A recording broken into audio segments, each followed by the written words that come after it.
existe uma questão fundamental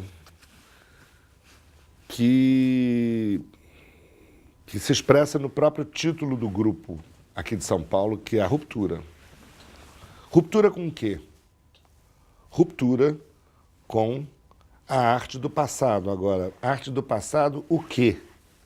O manifesto começa dizendo: a arte antiga foi grande quando foi inteligente. Nossa inteligência, contudo, não pode ser a de Leonardo. Bom, ele está rompendo, o grupo está rompendo aí com uma tradição que vem da Renascença.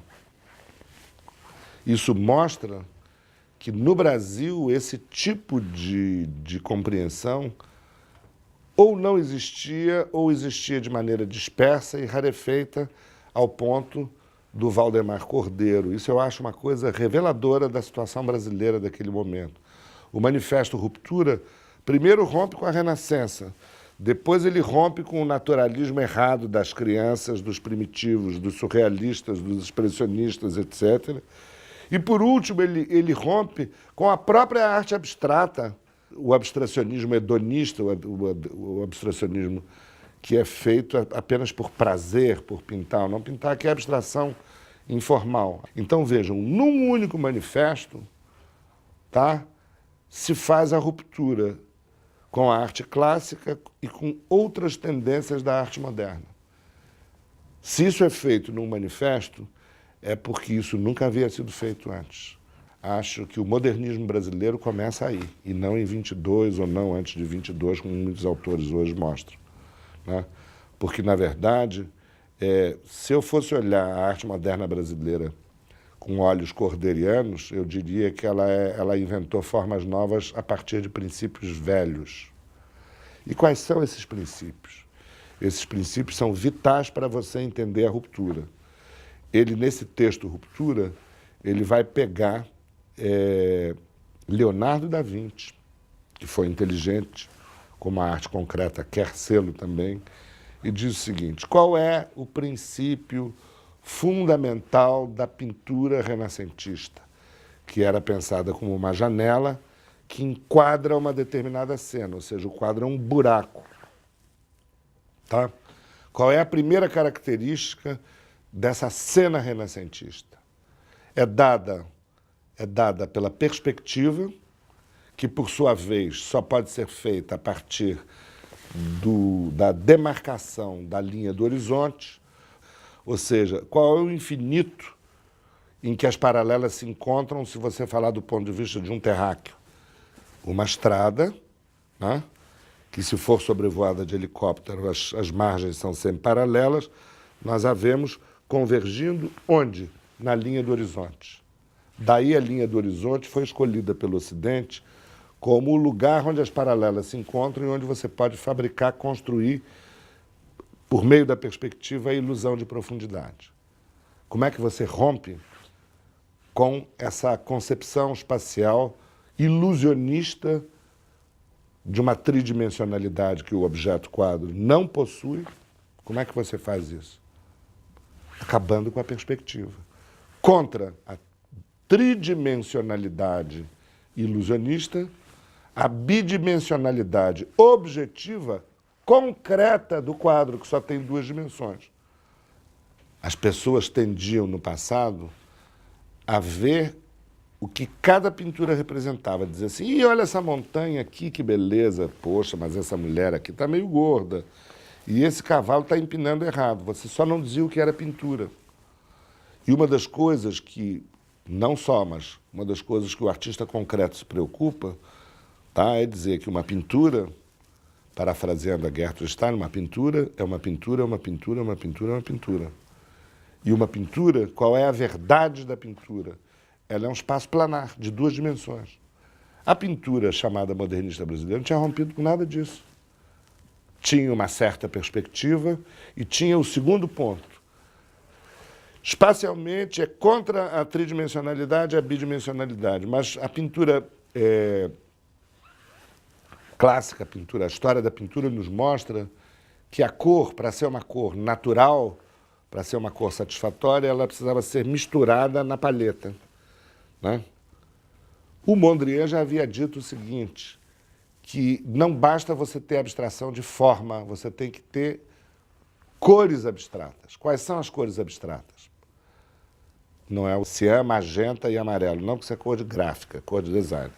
De pintor é vermelho, amarelo e azul. Por isso é que o Mondrian é vermelho, amarelo e azul. Porque aquilo era... As primárias são as mais abstratas das cores. Um pintor naturalista, com a primária pura, ele não consegue fazer uma pintura. Ele vai ter que misturar para ter meios tons. Então, Valdemar Cordeiro diz assim, a cor na pintura ilusionista é tonal, ou seja, precisa do jogo de sombras e luzes. Onde é que ele rompe com esse segundo quesito? Acaba com isso, não tem mais tom, tem atonalismo, a cor primária é claramente definida e chapada. Tá? Você vê a ruptura, claramente. E, por fim, a questão do ilusionismo trabalhava com a coisa da representação de corpos, objetos, animais, corpos humanos, no espaço físico, ou seja, de acordo com a lei da inércia. Se algo está, enfim, parado, parado ficará. Se alguma coisa está em movimento ficará. E ele diz, não, o movimento, no caso da pintura concreta, rompe com esse movimento naturalista, porque ele agora é tratado a partir de ritmos, ou seja, de proximidade e semelhança de formas que criam uma situação de ritmo. Com isso, efetivamente, ele rompe com os princípios da arte clássica, a tridimensionalidade, o tonalismo e a ideia de um movimento análogo ao movimento dos corpos no mundo físico. Ele entendia que a arte tinha uma tarefa e uma função social. Embora ele tenha feito paisagismo para sobreviver, sustentar a família, pagar as contas e tudo isso, essas atividades derivadas, né, que ele fazia são consequência dessa posição de esquerda que ele tinha. Tá?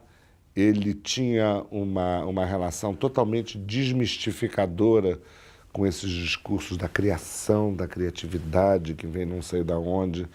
Tem um texto que eu acho que se chama O Objeto, que ele diz assim, arte não é expressão, é produto.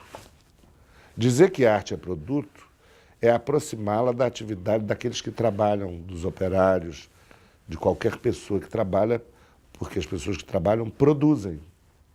Né?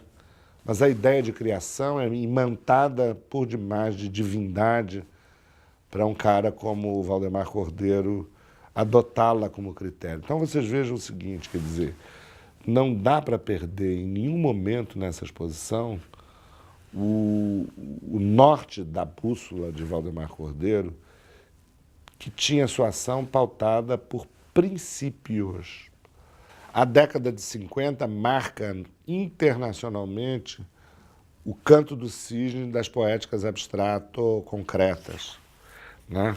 Se há uma coisa que a arte concreta não era, a arte concreta straight, era semântica, porque uma coisa semântica é uma coisa que possui um sentido que não é exatamente o sentido de uma linguagem visual crua e seca. Quando ele usa, por exemplo, rodas de bicicleta, quando ele usa, enfim, pedaços de cadeira e outros materiais, é claro que quem vê aquilo e vê uma cadeira, aquilo já te remete a alguma coisa que não é só o sistema fechado do quadro. Eu tenho a impressão que a arte concreta, a semântica, tem a ver com isso. Então, os desdobramentos do trabalho do Valdemar Cordeiro, assim como de todos os grandes artistas, eles se deram graças a um processo que é o processo poético, o processo pessoal dele, e que o levou até aí. E, quando ele chega à arte ônica, ele também tem razões muito consistentes na esfera da comunicação, das teorias de comunicação e de outras coisas, para aderir de corpo e alma à questão da arte e tecnologia.